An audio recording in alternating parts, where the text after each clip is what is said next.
বললো আমি অন্ধ মানুষ কি করে যাবো, বাড়ি থেকে রশি টাঙাল দেবেন, রশি টাঙাল দিয়ে আপনার মসজিদ জামাতে নামাজ পড়তে হবে।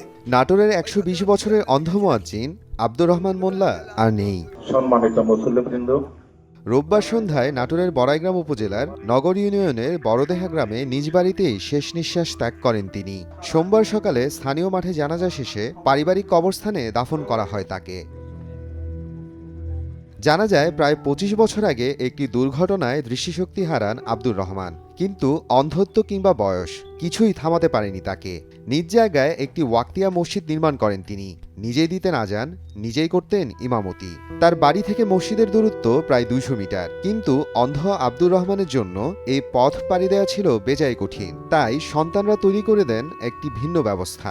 বাড়ি থেকে মসজিদ পর্যন্ত দড়ি আর বাঁশ দিয়ে বানানো হয় একটি রাস্তা, আর সেই দড়ি আর বাঁশ ধরে ধরে প্রতিদিন ৫ ওয়াক্ত নামাজের জন্য মসজিদে যেতেন আব্দুর রহমান মোল্লা। বেঁচে থাকতে সময় টিভির এক সাক্ষাৎকারে সে সময় স্মৃতিচারণ করেছিলেন তিনি। চোখ নষ্ট হয়েছে 19-20 বছর হলে।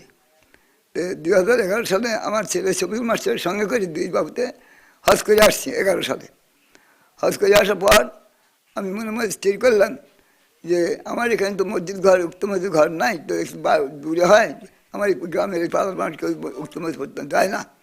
তো আমি চিন্তা করলাম আমি নিজে সম্পত্তি বিক্রি করে এই ঘরটা নিজেই আমি দিয়ে দিছি, আল্লাহর হস্তে অকপা করে দান রেজিস্ট্রি করে দিয়ে দিছি আল্লাহর হস্তে। মৃত্যুর আগ মুহূর্ত পর্যন্ত টানা ১৫ বছর বিনা পারিশ্রমিকে আজান ও ইমামতি করে গেছেন তিনি। তার মৃত্যুতে পরিবারের সদস্যরা সবার কাছে দোয়া চেয়েছেন। আব্দুর রহমানের মৃত্যুতে শোকের ছায়া নেমে এসেছে পুরো গ্রামে। যেমন একজন ব্যক্তিকে আমরা দাফন করলাম, কিছু কিছু এলাকা ভিত্তিক যেমন এলাকার পরিস্থিতি তুলে ধরে বিভিন্ন প্রতিষ্ঠান ব্যক্তি, ঠিক তেমনিভাবে নগর ইউনিয়নে নতুন করে নগর ইউনিয়নকে এই দেশব্যাপী একটা নতুনভাবে পরিস্থিতি এনে দিয়েছিল আমাদের এই আব্দুর রহমান চাচা। আমার আব্বা একজন সফল আব্বা, সফল পিতা, এবং তার ধৈর্যের যে আমি লক্ষ্য করেছি, খুবই ধৈর্যশীল মানুষ।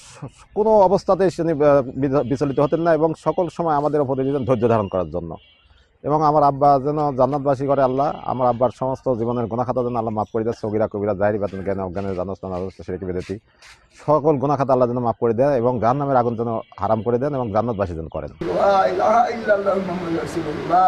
ব্যক্তিগত জীবনে আব্দুর রহমান মোল্লার ছিলেন ২ জন স্ত্রী এবং ২৫ জন ছেলে মেয়ে। এর মধ্যে ৬ জন সন্তান আগেই মারা গেছেন। বর্তমানে বেঁচে আছেন ১০ জন মেয়ে, ৯ জন ছেলে এবং তার ২ স্ত্রী। সময় সংবাদ, নাটোর।